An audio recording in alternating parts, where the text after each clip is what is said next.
Olá pessoal, desculpa a demora em postar. Ah, eu estou supondo que pode ser que eu tenha demorado a postar. Eu não sei quando esse vídeo vai ser encontrado por você. Eu nem sei se ele vai ser encontrado por alguém em outro universo, na verdade. Eu só estou gravando aqui para matar o tempo. Na verdade, para mim só levou 2 horas do último vídeo até aqui. Foi o tempo que eu fiquei procurando a minha xícara. Que ela desapareceu. Se você já viu, por favor, me avise. Mas o que é essa tal carga anticolinérgica que você leu no título? Bom, carga anticolinérgica, lembra o quê? Acetilcolina, que é um dos principais neurotransmissores que existe no sistema nervoso central. E, obviamente, anticolinérgico, alguém ia supor, né, que se algo é anti alguma coisa, está se opondo aos efeitos de algo. Então, anticolinérgico seria anti-acetilcolina, alguma coisa que se opõe aos efeitos da acetilcolina. Bom, antes de entrarmos em detalhes sobre o assunto, vamos aqui rever sobre as vias da acetilcolina no sistema nervoso central. Vemos nessa imagem aqui que um dos grupamentos de neurônios colinérgicos se localizam no tronco cerebral, em dois núcleos, o núcleo pedúnculo pontino e o núcleo lateral tegmental, localizados na ponte e no mesencéfalo. Como podem ver, esses neurônios irão se projetar para o córtex pré-frontal, a amígdala, o hipocampo, o hipotálamo e também para um local chamado prosencéfalo basal, onde também se localiza outro grupamento de neurônios colinérgicos. Do prosencéfalo basal, os neurônios colinérgicos irão se projetar para o córtex pré-frontal e também para a amígdala e para o hipocampo. O córtex pré-frontal é responsável pelas chamadas funções executivas e todas essas estruturas participam da manutenção de algum aspecto da memória.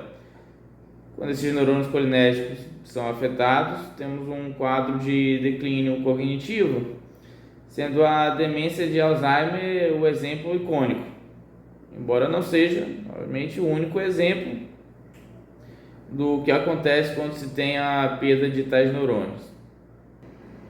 Agora, sabendo onde esses neurônios estão, vamos falar sobre os receptores da acetilcolina. Eles podem ser divididos em dois grupos: os receptores nicotínicos, assim dito porque são neles que atua a nicotina, que é a substância psicoativa presente no tabaco. Também temos outro grupamento de receptores de acetilcolina chamado receptores muscarínicos. Eles recebem esse nome porque neles podem se ligar a muscarina, uma molécula que está presente em alguns cogumelos. Não estamos aqui para falar nem de nicotina nem de muscarina, só estou falando que os receptores foram assim nomeados devido a ter essas moléculas como ligantes. Os receptores nicotínicos são receptores que também funcionam principalmente como canais iônicos, ou seja, são ditos como receptores ionotrópicos. Eles estão localizados no sistema nervoso central, na junção neuromuscular e também nos gânglios autônomos do sistema nervoso periférico. Mas não é deles que vamos falar aqui, pois apesar do nome anticolinérgico poder levar a crer que o antagonismo de tais receptores nicotínicos ser um dito efeito anticolinérgico, por esse nome, na verdade queremos dizer antimuscarínico, ou seja, medicações que antagonizam não os receptores nicotínicos, mas os receptores muscarínicos da acetilcolina. Os receptores muscarínicos têm em comum com os nicotínicos a acetilcolina como seu agonista, mas eles funcionam de forma completamente diferente. Eles são os receptores nicotínicos são ionotrópicos e os receptores muscarínicos são metabotrópicos. Ou seja, eles não alteram a polaridade da célula diretamente como os canais iônicos, mas eles desencadeiam cadeias de sinalização intracelular, nas quais podem alterar a expressão gênica, podem modular quais proteínas permanecem ou não na membrana sináptica, ou podem modular a voltagem da célula indiretamente através da modulação dos transportadores e canais iônicos, deixando a célula mais próxima do limiar excitatório ou mais distante dele. A depender da reação em cadeia intracelular iniciada através da estimulação de tais receptores, eles podem ser classificados em excitatórios ou inibitórios. São 5 receptores muscarínicos no total. Eles são identificados pela letra M e seguidos por um número que vai de 1 a 5. Os receptores M1, M3 e M5 são receptores excitatórios e os receptores M2 e M4 são inibitórios. Todos esses receptores estão presentes no sistema nervoso central. Podemos ver aqui que o receptor M2 é um receptor pré-sináptico, ou seja, ele atua regulando a liberação de acetilcolina. Já o receptor M4 pode ser tanto pós como pré-sináptico. Contudo, tais receptores não se encontram apenas no sistema nervoso central. Eu não sei se vocês se lembram do vídeo que eu fiz sobre a olanzapina. Lembra que o receptor M3 também aparecia no pâncreas e que seu bloqueio também causaria inibição da secreção de insulina? Pois então, os receptores muscarínicos estão em uma série de outros locais no corpo e o seu bloqueio pode ocasionar, portanto, em uma série de efeitos colaterais. Os receptores muscarínicos estão presentes nos alvos do chamado sistema nervoso autônomo parasimpático, e o bloqueio de tais receptores pode ocasionar alterações no que é inervado por essa parte do sistema nervoso autônomo. Os anticolinérgicos, eles possuem outros nomes. Além de antimuscarínico, eles também possuem o nome de parasimpaticolíticos ou bloqueadores parasimpáticos. Temos aqui o sistema nervoso autônomo parasimpático, e que ele cobre uma ampla gama de estruturas do corpo. Ele parte de 2 regiões. Aqui na parte de cima da imagem, sai do tronco encefálico o nervo 3, que é chamado de óculo motor, o nervo 7, que é o nervo facial, o nervo 9, que é conhecido como glossofaríngeo, e o nervo 10, que também é chamado de nervo vago. Esses 3 primeiros que eu falei, eles vão se projetar 4 gânglios que se localizam também na cabeça, os gânglios ciliar, pitérico palatino, submandibular e óptico, e tais gânglios, por sua vez, vão emitir projeções às estruturas inervadas. Já o nervo vago, ele irá se projetar aos órgãos, esses órgãos que você está vendo aí, e nesses órgãos também se localizam gânglios do sistema nervoso autônomo parasimpático, mas tais gânglios eles estão juntos aos próprios órgãos que são alvos de suas projeções. Já na parte de baixo da imagem, ainda temos projeções do sistema nervoso parasimpático. Essas fibras aqui elas vão se projetar da parte sacral da medula espinhal para inervar os órgãos que se localizam na pelve e na porção inferior do abdômen.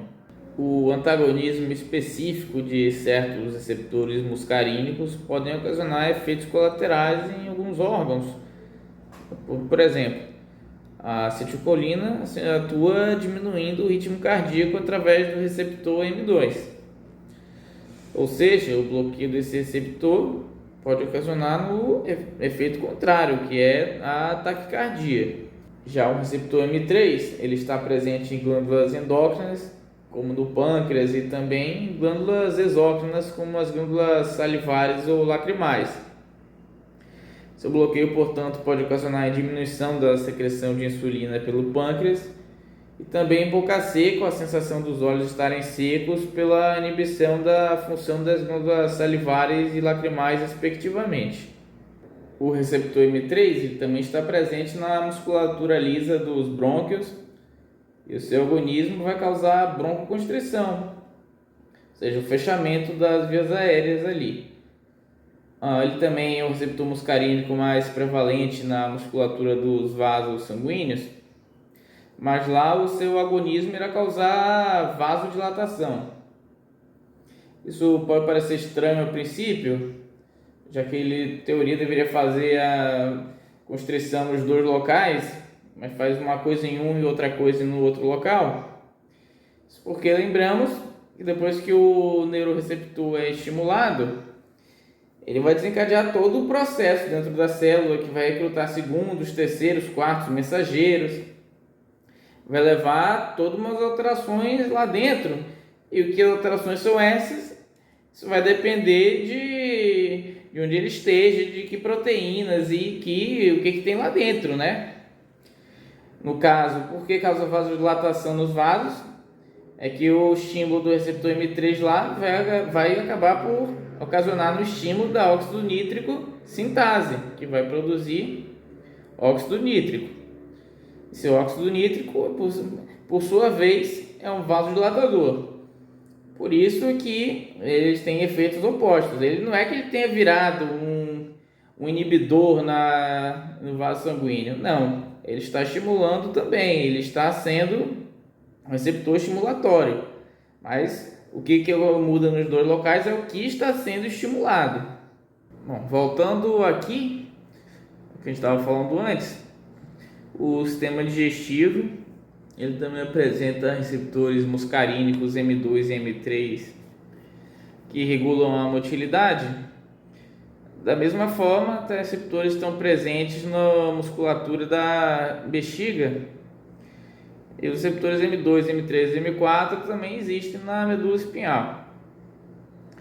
Ou seja, o efeito antimuscarínico vai muito além de causar os efeitos, digamos assim, psiquiátricos no paciente. Ele não tem só atuação no sistema nervoso central e as consequências do bloqueio muscarínico lá. Eles causam uma série de outros efeitos colaterais na periferia do corpo. Temos aqui os efeitos colaterais mais comuns devido ao uso de anticolinérgicos, também chamados de antimuscarínicos. Vamos começar aqui pelos efeitos colaterais periféricos. Boca seca, olhos secos, devido à inibição respectivamente das glândulas salivares e lacrimais. Também temos em seguida a constipação, que é a diminuição do número de evacuações. Isso é devido a também o próximo item, que é a diminuição da peristalse. Todas essas quatro funções aqui são devidas ao bloqueio, principalmente do receptor M3 de acetilcolina. Seguindo aqui, temos a inabilidade de acomodar a visão, que é devido ao bloqueio anticolinérgico de M3 também, só que desta vez na musculatura ciliar dos olhos. No caso, essa inabilidade pode fazer com que alguém tenha dificuldade em ajustar a visão para perto ou para longe, deixando a visão embaçada. Seguindo aqui, temos a dilatação pupilar, que também é chamado de midríase, que ocorre quando o músculo do esfíncter da íris é inibido. Quando isso ocorre, isso permite maior passagem de luz pela pupila. Isso pode deixar alguém incomodado em ambientes muito iluminados. Os anticolinérgicos também têm seu uso na oftalmologia, onde substâncias com esse tipo de efeito são usadas principalmente de forma tópica para facilitar alguns procedimentos clínicos. Vamos manter um foco aqui, que é importante saber, porque a inibição dessa musculatura ocular pode ocasionar em alguns indivíduos predispostos o glaucoma de ângulo fechado, também chamado de glaucoma de ângulo agudo. Isso vai acontecer devido ao bloqueio da drenagem do líquido chamado humor aquoso, que existe nas câmeras mais anteriores do olho, devido ao bloqueio pelo relaxamento dessa musculatura que é inibida pelos anticolinérgicos. Aí essa musculatura vai assumir uma conformação que impede mecanicamente a drenagem e assim aumentando a pressão ocular. Os sintomas do glaucoma de ângulo fechado são dor de cabeça, visão embaçada, dor ocular, olho vermelho, náuseas, ver halos ao redor de fontes luminosas. Então, se você tiver esses sintomas, saiba que isso é uma emergência médica e é bom você ir buscar ajuda imediatamente. O receptor M3 ainda vai causar contração da musculatura da bexiga. Seu bloqueio, consequência, vai ser a retenção urinária, taquicardia, desta vez principalmente pelos receptores M2. Eu já falei que os receptores M2, eles na verdade eles diminuem a frequência cardíaca, então bloqueando eles, a frequência cardíaca vai aumentar, então, portanto. Diminuição da sudorese, do fluxo salivar, eu já falei isso também. No caso, a diminuição da sudorese vai, por consequência, ocasionar no último item ali embaixo, que é pele seca. E outra coisa que também o bloqueio anticolinérgico vai causar é também diminuição da ereção. Vai ser um fator a facilitar a disfunção erétil. Vamos aqui à coluna da direita. Eu não sei se vocês estão começando a ver por agora nessa parte, porque eu corto o vídeo em várias partes e algumas pessoas veem a parte do meio ou ao final, mas não veem o início. Tem uma imagem lá no início do vídeo que eu mostrei que os neurônios de acetilcolina eles emitem projeções para o córtex pré-frontal e para a amígdala e para o hipocampo. E o bloqueio anticolinérgico no córtex pré-frontal pode causar toda uma série de problemas cognitivos, déficit de atenção, dificuldade de concentração, problemas comportamentais, assim como o bloqueio nas outras duas áreas também pode causar problemas de memória ou também problemas de comportamento nos pacientes. Já alguns dos itens aqui listados nessa coluna da direita não são exatamente anticolinérgicos, porque são muito inespecíficos, né? Sim, vai acontecer com muito bloqueio anticolinérgico, aumenta a chance do bloqueio anticolinérgico ocorrer essas situações, mas não necessariamente, na verdade, todos esses itens aqui não são devidos exclusivamente a bloqueio anticolinérgico, mas alguns deles são muito específicos mesmo. Confusão, desorientação, agitação, alucinações, delírio, quedas. Isso habitualmente pode ocorrer com um excesso de qualquer remédio psicoativo. Agora que sabemos o que o bloqueio dos receptores muscarínicos podem causar, vamos aqui ver quais são os fármacos que têm algum efeito anticolinérgico significativo na psiquiatria. Nesta tabela aqui só tem remédios psiquiátricos, mas vários remédios de outras especialidades também podem ter efeitos anticolinérgicos relevantes. No artigo de onde eu tirei essa tabela, vocês podem... Lá consta a tabela completa com os remédios das outras especialidades. Aí quem estiver interessado pode ir lá e ver. Uma pequena explicação antes de começarmos. Vamos ver o que significam essas letras, L, M e H. Na verdade significa o grau de atividade do efeito anticolinérgico. O H é de high, ou seja, um efeito alto. O M é de moderate, que é um efeito moderado. E o L é de low, ou seja, um efeito anticolinérgico baixo. Da parte dos antidepressivos, o autor dividiu em 4 partes: os inibidores seletivos de recaptação de serotonina, os inibidores de recaptação de serotonina e noradrenalina, os inibidores da monoamina oxidase, e essa quarta parte aqui, que é só antidepressivos, na verdade é antidepressivos que não pertencem às 3 classes anteriores de antidepressivos. Bom, aqui na primeira parte, nos inibidores de captação de serotonina, temos a paroxetina como único item ação anticolinérgica clinicamente relevante. Talvez você esteja se perguntando por que tem um H, um M e um L. É porque foram feitos mais de um estudo sobre ela, né, sobre esse grau, e chegaram a resultados discrepantes. Mas é sabidamente reconhecido que a paroxetina é o único inibidor seletivo de captação de serotonina que tem ação anticolinérgica clinicamente relevante nas doses usadas. Já os próximos dois grupos, os inibidores de captação de serotonina e noradrenalina e o Zimal, nenhum deles tem uma ação anticolinérgica significativa.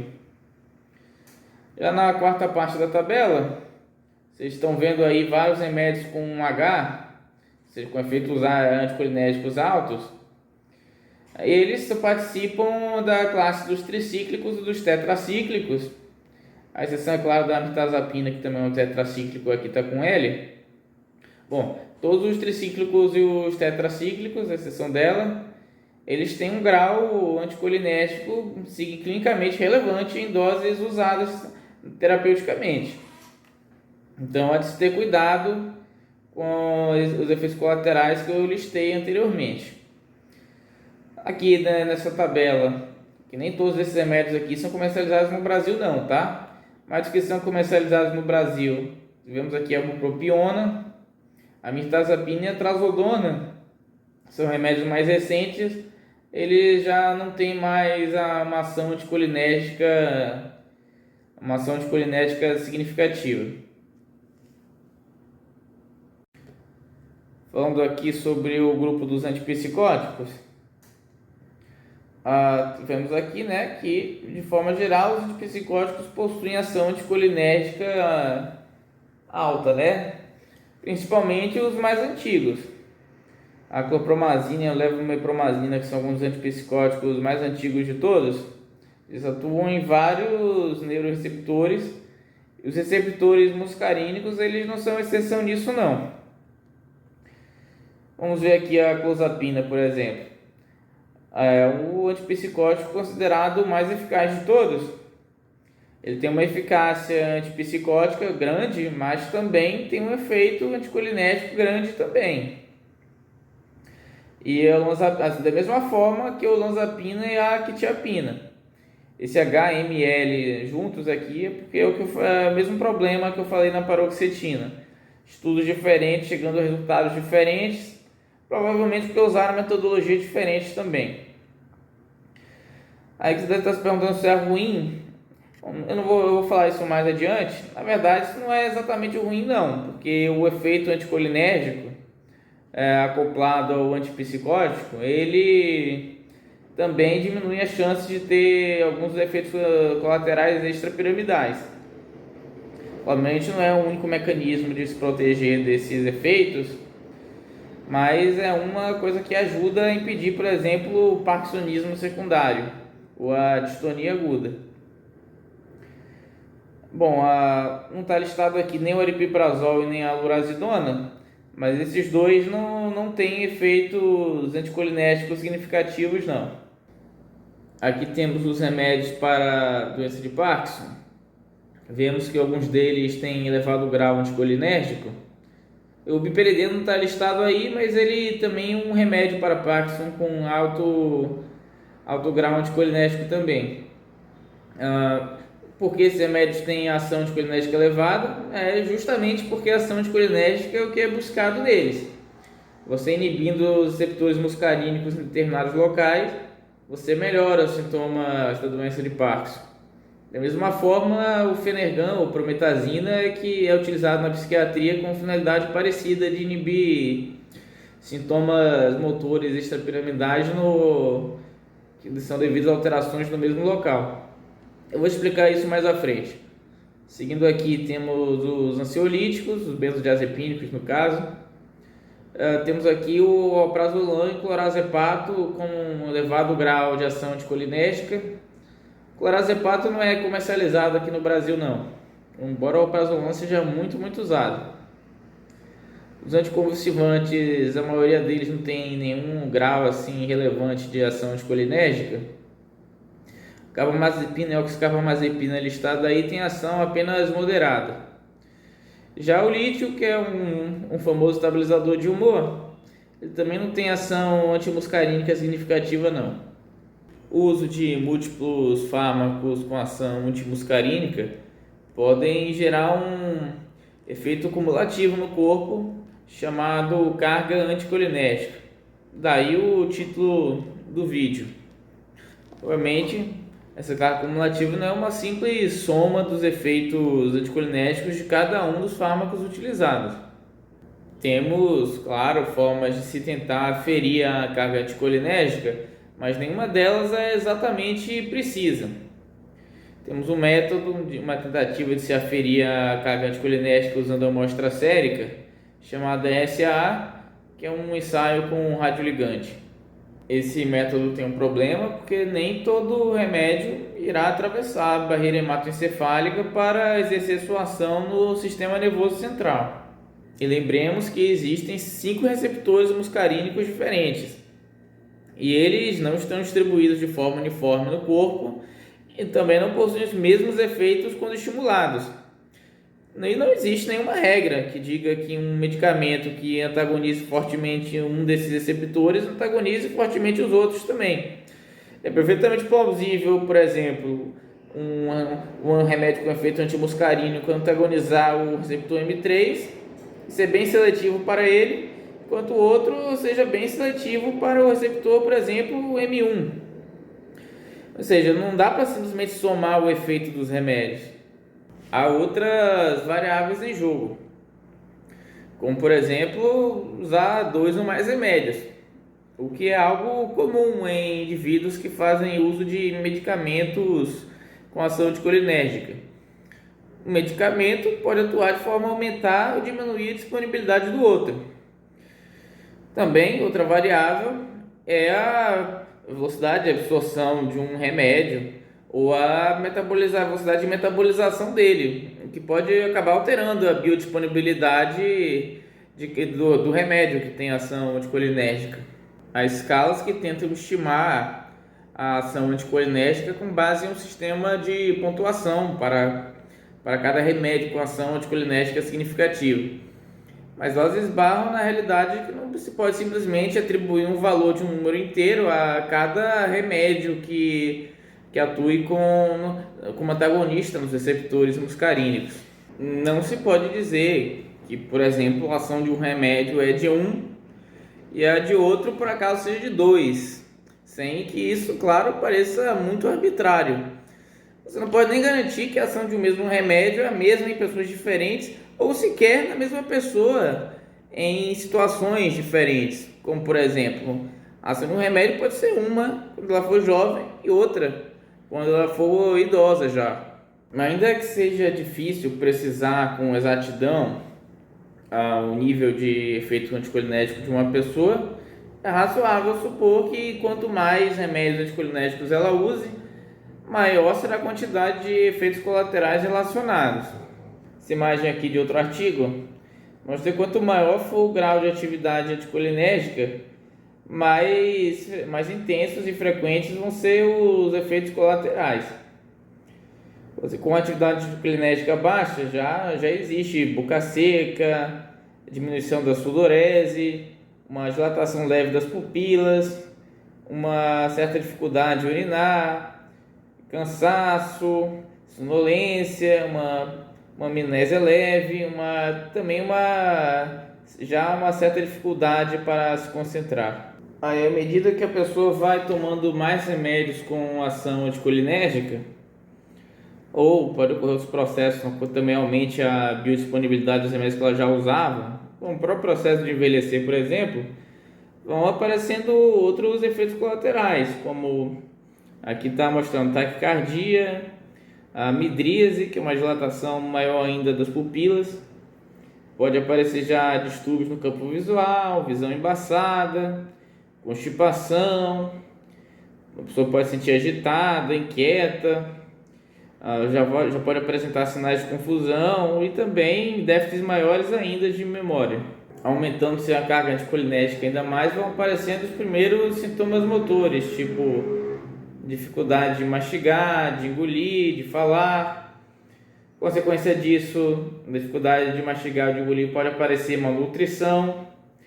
Vão aparecendo também infecções respiratórias, tanto devido às alterações anticolinérgicas no tônus dos brônquios, como também devido a alterações na musculatura orofaríngea, ocasionando em broncoaspiração. A diminuição da peristalse pelos anticolinérgicos podem gerar impactação fecal, ou ilho paralítico, ou seja, os movimentos do intestino, dessa região do intestino delgado, pode diminuir ou até mesmo parar, constitui até uma emergência. Sintomas urinários, pode ocorrer retenção urinária muito intensa, e em condições extremas até o paciente não conseguir urinar, devido a esse menor esvaziamento. Isso pode ocasionar também infecções do trato urinário, vão ocasionar com mais frequência taquiarritmias, que se forem muito crônicas podem ocasionar insuficiência cardíaca congestiva ou também infartos do miocárdio. Já os sintomas do sistema nervoso central vão incluir agitação, desorientação, alucinações, ataxia, hiperreflexia ou convulsões. Essas ocorrências que aparecem com a carga anticolinérgica muito alta, na prática é bem difícil realmente dizer se foi devido à carga anticolinérgica, porque quando uma pessoa usa uma carga anticolinérgica alta, geralmente ela está usando vários outros remédios também que conferem também riscos parecidos, né? Seja na população idosa, seja na população psiquiátrica. E fica bem difícil dizer se foi devido a isso ou aquilo. Sim, a carga anticolinérgica alta pode ocasionar em tudo isso que eu acabei de dizer. Em teoria pode, mas na prática você dificilmente vai ver alguém que esteja usando só remédios com ação anticolinérgica. Os idosos usam remédios para uma série de outras doenças crônicas, tipo diabetes, hipertensão, medicamentos para melhorar a cognição, depressão, e também os remédios que conferem ação anticolinérgica. Muitas vezes eles também conferem outras ações em outros locais, outros neuroreceptores. Fica difícil assim estabelecer que, por exemplo, o paciente caiu ou teve uma infecção respiratória devido a isso. Fica complicado dizer se foi devido a isso, ou se foi devido à própria doença dele, ou se foi devido aos remédios que ele estava usando, ou também interação entre os remédios e os diferentes efeitos desses remédios. Portanto, assim, dizer que isso aqui é ocasionado pela carga anticolinérgica alta é, na verdade, uma coisa muito teórica, embora ela certamente contribua, aumente as chances dessas ocorrências. Bom, vou fazendo um comentário agora sobre os efeitos colaterais do sistema nervoso central. Isso, na verdade, é uma queixa comum nos pacientes psiquiátricos. Eles se queixarem de diminuição da capacidade cognitiva, ter aquela sensação do pensamento estar mais lento, terem sonolência, dificuldade de memorizar, desatenção. Mas lembramos que não é apenas o efeito antimuscarínico responsável por isso, né? Principalmente naqueles que são usuários de antipsicóticos. Os efeitos que esse tipo de efeito pode ocorrer também do próprio bloqueio de dopamina e também de histamina. Na prática, efeitos colaterais cognitivos vão ser sempre multicausais. Falando aqui agora sobre o bloqueio antimuscarínico nos pacientes psiquiátricos, nem sempre esse bloqueio é indesejável, né? Isso é feito inclusive propositalmente em várias situações. Em que situação o bloqueio anticolinérgico é visado? Vamos ver essa imagem aqui do STOL. Lembramos que quando nós estamos tratando a psicose, nós queremos bloquear o receptor D2 de dopamina principalmente na via mesolímbica, né? Só que é aquela história, né? O medicamento, ele não tem ciência, né? Ele não é um ser senciente que se dirige apenas até ali, né? O medicamento vai até onde ele consegue entrar. E ele vai também atingir outras áreas, como por exemplo, vai bloquear o receptor D2 na via nigroestriatal, que entre outras coisas é responsável pelo ajuste motor. E o bloqueio do receptor D2 nessa área vai ocasionar os chamados efeitos colaterais extrapiramidais, como o parkinsonismo secundário. Acontece que no estriato também existem interneurônios colinérgicos, que por sua vez estimulam neurônios GABAérgicos, que por sua vez estimulam outros neurônios, que vão estimular outros neurônios, e vão acabar gerando os efeitos colaterais extrapiramidais. Esses neurônios GABAérgicos e também os interneurônios colinérgicos, eles são inibidos pela dopamina através do receptor D2, que é justamente aquele que está sendo bloqueado pelos medicamentos antipsicóticos. No caso dos neurônios de acetilcolina, que é o que está sendo mostrado aqui, a inibição do D2 na verdade é uma estimulação, pois o D2 é um receptor inibitório, né? Portanto, o antagonismo de D2 ele vai aumentar a liberação de acetilcolina. Essa acetilcolina, por sua vez, irá estimular o neurônio GABAérgico através do receptor M1. E esse neurônio GABAérgico, por sua vez, irá inibir outros neurônios que atuam em outros neurônios e assim sucessivamente.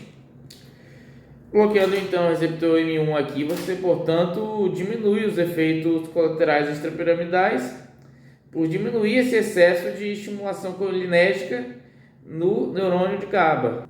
Claro que é aquela situação. Nós queremos o efeito anticolinérgico ali, mas o remédio irá atuar em outros locais também, tanto no sistema nervoso quanto em outras áreas do corpo. O biperideno, que é um remédio utilizado para isso, é mais seletivo para o receptor M1 e, pelo menos em doses comumente usadas, não tem ligação aos outros receptores. Mas, claro, se se aumenta a dose, o bloqueio anticolinérgico dos outros receptores muscarínicos passa a ser mais significativo também. A prometazina, que é um antialérgico, mas apesar de ela ser um antialérgico, ela também tem ação anticolinérgica, é utilizada na psiquiatria para essa mesma finalidade, embora ela seja menos seletiva quanto ao tipo de receptor muscarínico que ela bloqueia. Bom, eu já comentei, mas é bom falar novamente.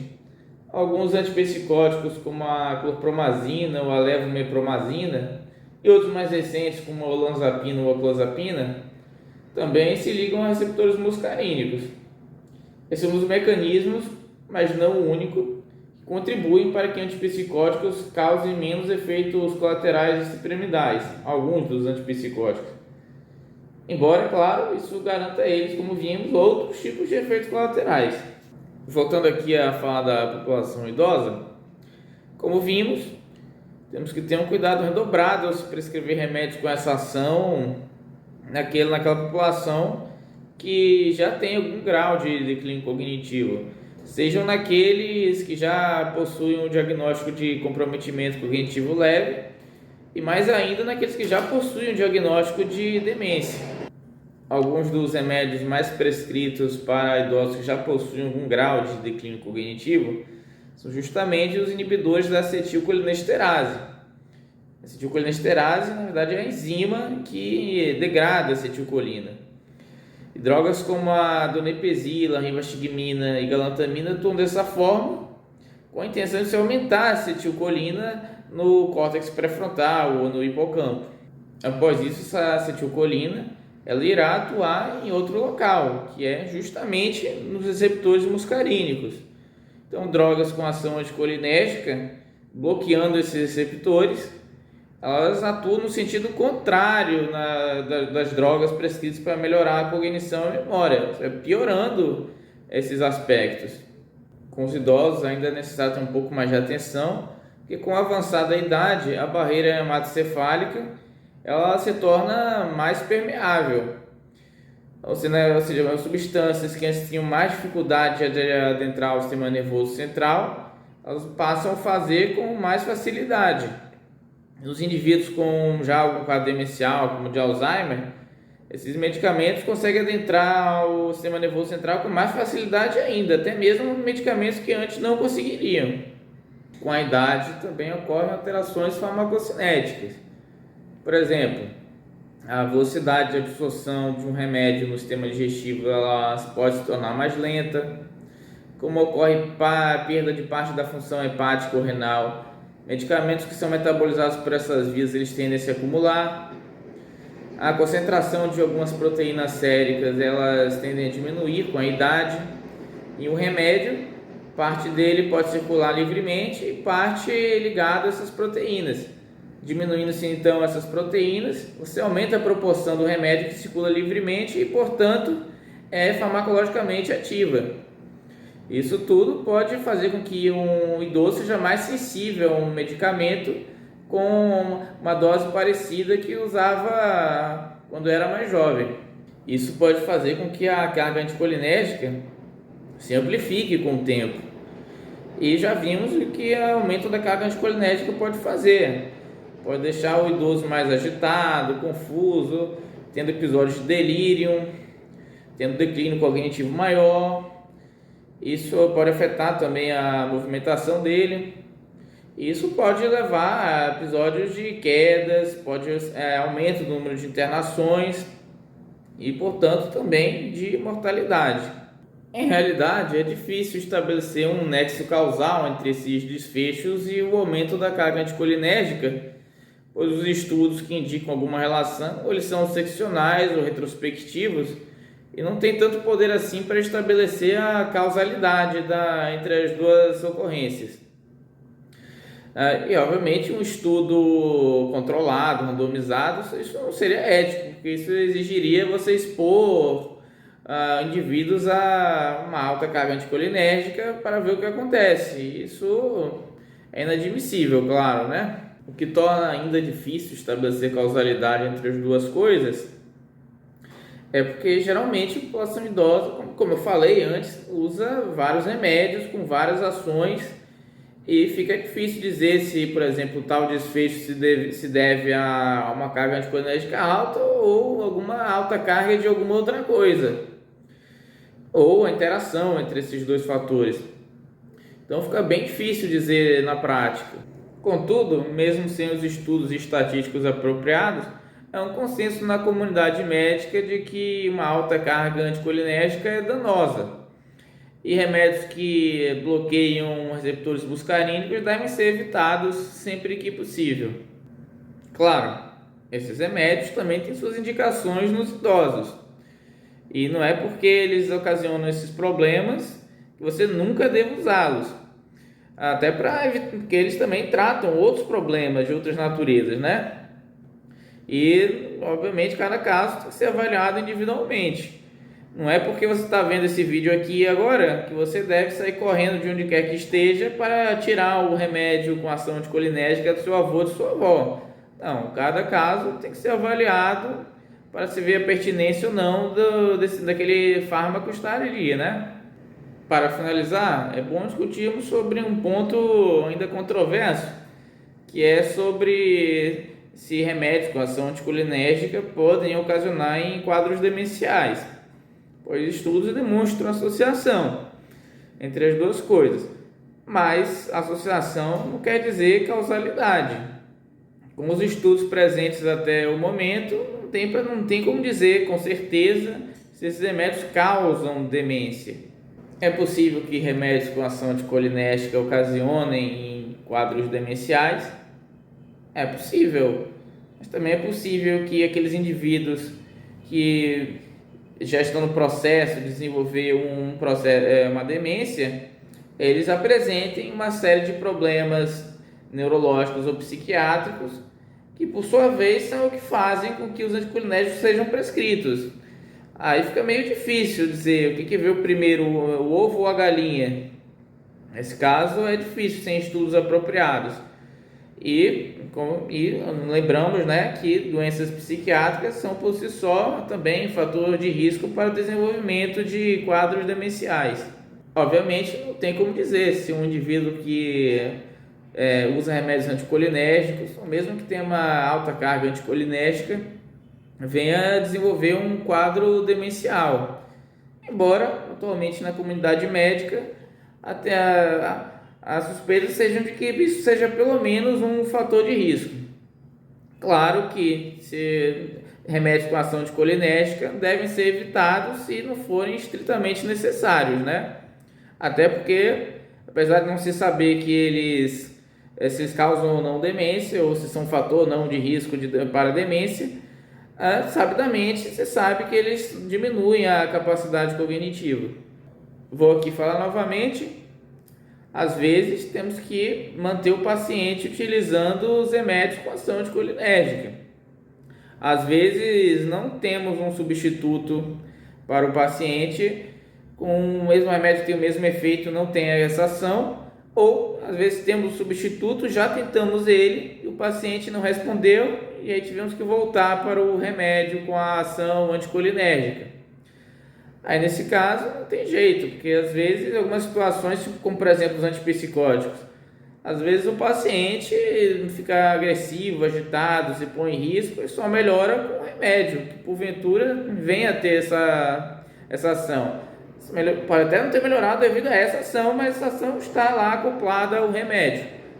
Aí temos que manter o paciente com algum grau anticolinérgico mesmo assim. É isso aí, pessoal. Espero que tenham gostado. E se inscrevam nas minhas redes sociais. Crendo que esse vídeo irá sair desse espaço, outras dimensões e cair em algum universo que tenha as suas redes sociais. Eu não tenho certeza se elas existem em todos os lugares.